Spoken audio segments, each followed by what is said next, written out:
Yanga Princess, timu ambayo ilifanya usajili mkubwa sana kuelekea msimu wa 25-26, hatimaye wamekubali yaishe.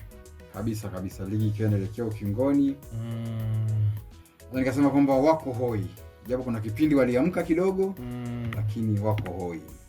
Kwa kweli wamekubali yaishe baada ya kukutana na kipigo kutoka Simba, wakaja wakakutana na suluhu, wakaja wakakutana na kichapo tena kutoka kwa Mashujaa cha goli 1-0, na hatimaye sare ya 1-1 dhidi ya JKT Queens. Kwa kweli Yanga naona wamenyosha mikono juu kwa mtani wao Simba.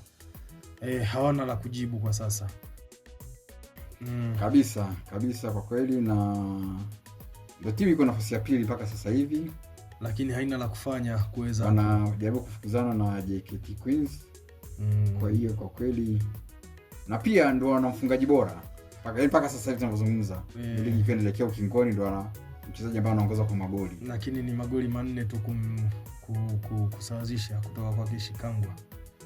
Mfungaji bora anaitwa Jinin Mukanda Yisenga kutoka Rwanda, anaongoza kwa upachikaji wa magoli. Saizi ana magoli 20 tayari, na Shikangwa akiwa nyuma yake anamfukuzia sana kwa spidi ya kutosha, akiwa na magoli 16. Lakini kwa Yanga hii unaona wanafeli wapi? Timu iko vizuri, inakuwa ni matokeo tu ya uwanjani, unakuta ni upepo tu umepita. Timu iko vizuri na kocha mzuri, ni upepo tu. Ni mambo ya mpira yanapotokea, huwezi kuwa sawa kila mwaka. Kuna wakati unapanda na kushuka. Wamepambana sana kwa kweli, wamepambana sana. Imetokea, unajua mpira una matokeo ya kikatili, kuna matokeo mengine hata huyatarajii na kilichowakuta, lakini siwezi kusema kwamba Yanga ni dhaifu, hapana. Na nafikiri Yanga wamepoteza au wameshindwa kuendelea na kinyang'anyiro hiki na hatimaye kumwachia mtani wake Simba kuchukua kombe kwa kushindwa kuifunga Simba yenyewe. Kabisa, maana wanasema kwamba unafuzana nao katika mbio za ubingwa, lazima ukishe pia unamfunga yeye. Tofauti na hivyo unakuwa kwenye wakati mgumu sana. Nafikiri hilo pointi 6 walizoziangusha kwa Simba Queens zimetosha kuambia bana, zimechangia. Bingwa ni Simba sasa.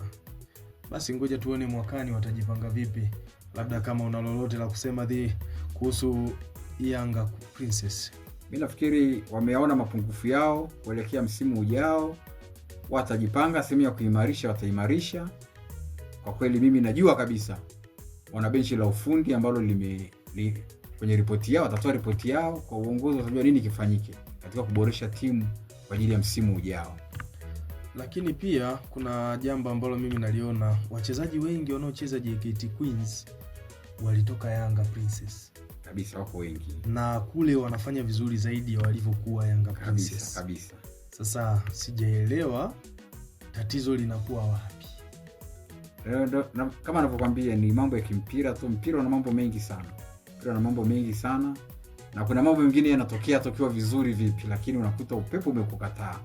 Unakubaliana na matokeo yaliyopo katika timu ambazo zinasumbua ni muda mrefu sasa hivi. JKT Queens, kuna kipindi Simba aliburuzwa sana, hata Simba mwenyewe. Ni timu ambayo iko vizuri sana. Hakika. Basi hadi wakati mwingine, tuwaombee heri Yanga Princess na tuwaombee heri mabingwa Simba Queens ili waweze kutuwakilisha vyema kimataifa.